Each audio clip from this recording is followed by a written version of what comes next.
আসসালামু আলাইকুম রহমতুল্লাহ।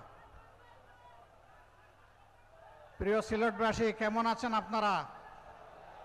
আলহামদুলিল্লাহ রব্বিল আলামিন ওয়াসসালাতু ওয়াসসালামু আলা রাসূলিহিল কারীম ওয়া আলা আলিহি ওয়া সাহবিহি ওয়া আহলি বাইতি আজমাইন। 11 দলীয় ঐক্য আয়োজিত সিলেট বিভাগীয় আজকের এই সমাবেশের সম্মানিত সভাপতি, রণাঙ্গনের বীর মুক্তিযোদ্ধা, এলডিপির সম্মানিত চেয়ারম্যান ডক্টর কর্নেল অলি আহমদ বীর বিক্রম, আজকের সভায় উপস্থিত সম্মানিত বিশেষ অতিথিবৃন্দ, শীর্ষ নেতৃবৃন্দ, প্রিয় সিলেটবাসী, সাংবাদিক বন্ধুগণ,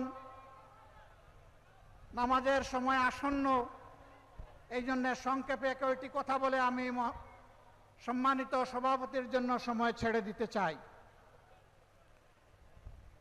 আপনারা সিলেটের মানুষ, মুক্তিযুদ্ধে জেনারেল উসমানী মুক্তিযোদ্ধাদের নেতৃত্ব দিয়েছিলেন। সেই সিলেটের কিছু ন্যায্য দাবি যুগ যুগ ধরে ঝুলে আছে, বাস্তবায়ন হচ্ছে না। একটা প্রবাসী বহুল এলাকা হিসাবে নামে মাত্র একটা আন্তর্জাতিক বিমানবন্দর আছে, এখনো তা পূর্ণাঙ্গতা পায়নি। আজকের এই সমাবেশ থেকে দাবি করছি, অবিলম্বে সিলেট এমএজি উসমানী বিমানবন্দরকে আন্তর্জাতিক বিমানবন্দরে পরিণত করুন। আজকে এখানে দাঁড়িয়ে রাশেদ প্রধান বলে গেলেন ঢাকা থেকে ভালোই রওনা করেছিলেন, কিন্তু আস্তে আস্তে অসুস্থ হয়ে গেছেন। কারণ সিলেটের রাস্তা, এই রাস্তাটা দীর্ঘদিন ধরে নাড়াচাড়া হচ্ছে, কিন্তু তার কুল কিনারা হচ্ছে না। আমরা মহান জাতীয় সংসদে বলেছি, সমুদ্রের ঢেউ উপলব্ধি করার জন্য বঙ্গোপসাগরে যাওয়ার দরকার নাই, ঢাকা থেকে সিলেট আসলেই তা বোঝা যাবে। আমরা চাই অবিলম্বে 6 লাইনের এই রাস্তা সম্পন্ন করে জনগণকে স্বস্তি দেওয়া হোক।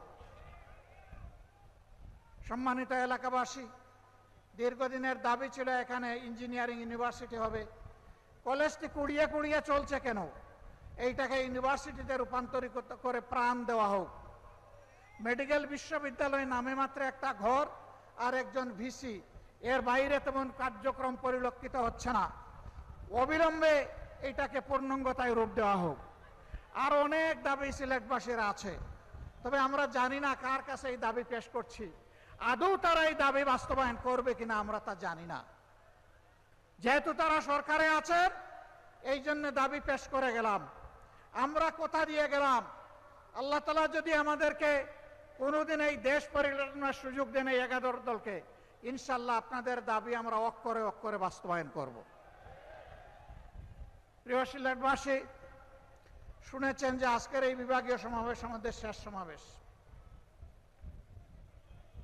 সারা বাংলাদেশ আমরা ঘুরেছি, মানুষের একই দাবি, গণভোটের গণরায় বাস্তবায়ন করতে হবে। আপনারা উভয়ে ভোট চেয়েছেন, সরকারি দল ভোট চেয়েছেন, বিরোধী দল ভোট চেয়েছেন, আমাদেরকে হা ভোট দিতে বলেছেন, আমরা হা ভোট বিজয়ী করে দিয়েছি। এখন আমাদের হা ভোটের বাস্তবায়ন দেখতে চাই। এখন কোনো ধানাই পাড়াই মানি না। সম্মানিত বন্ধুগণ, আমাদের কথা সাফ, জনগণ পরিবর্তনের জন্য, সংস্কারের জন্য গণভোটে হা বলেছে। 70% মানুষ হা বলেছে। গণভোটকে আমরা অপমান করতে দেব না। ইনশাআল্লাহ গণভোটের গণরায় বাস্তবায়ন করেই আমাদের আন্দোলন ইনশাআল্লাহ সফলতার দ্বার প্রান্তে পৌঁছবে। বাংলাদেশে আমরা আর কোনো ফেসিবাদ চাই না। আমরা দুঃখের সাথে বলতে বাধ্য হচ্ছি, তারাও মজলুম ছিলেন। এখন যারা সরকার গঠন করেছেন, কিন্তু তারা ভুলে গেছেন সেই ফেসিবাদী আওয়ামী লীগের পথ ধরেই তারা হাঁটা শুরু করেছেন।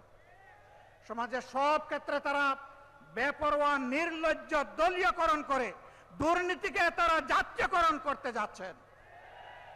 আমরা মানব না, আমরা মানব না। হাসিনা তাড়িয়েছে, যদি ফেসিবাদ আপনারা কায়েম করেন, আপনাদেরকেও জনগণ তাড়াবে, আপনাদেরকেও ছেড়ে জনগণ কথা বলবে না। ভালোই ভালোই আপনারা মেনে নিন, যদি না মানেন তাহলে ইনশাআল্লাহ তাআলা লাজিম এই দেশের মানুষ জীবন দিয়ে পঙ্গুত্ব বরণ করে গুলি খেয়ে শিখে নিয়েছে মুক্তির পথে কিভাবে হাঁটতে হয়। আমরা আমাদের শহীদদের সাথে বেঈমানি করব না, জুলাই যোদ্ধাদের সাথে বেঈমানি করব না, 18 কোটি মানুষের সাথে বেঈমানি করব না। আমরা কথা রাখবো ইনশাআল্লাহ, জীবন দিয়ে হলেও লড়াই করে কথা রাখবো ইনশাআল্লাহ।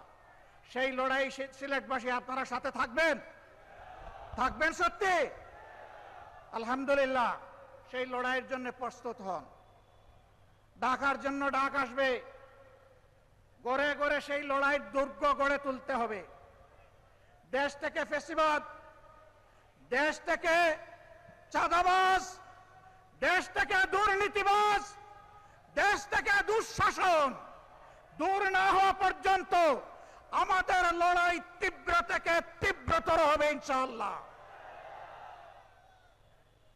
আমরা থামব না, মুক্তির মঞ্জিলে এই আন্দোলন না পৌঁছা পর্যন্ত ইনশাআল্লাহ আমরা থামব না।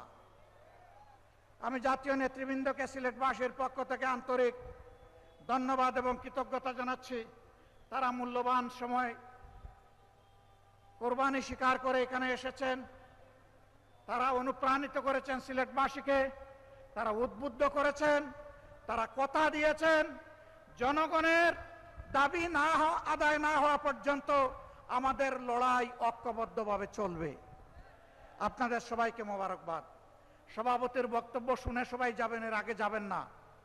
তিনি আমাদের মধ্যে বর্ষিয়ান রাজনীতিবিদ, সকলের চাইতে বয়োজ্যেষ্ঠ।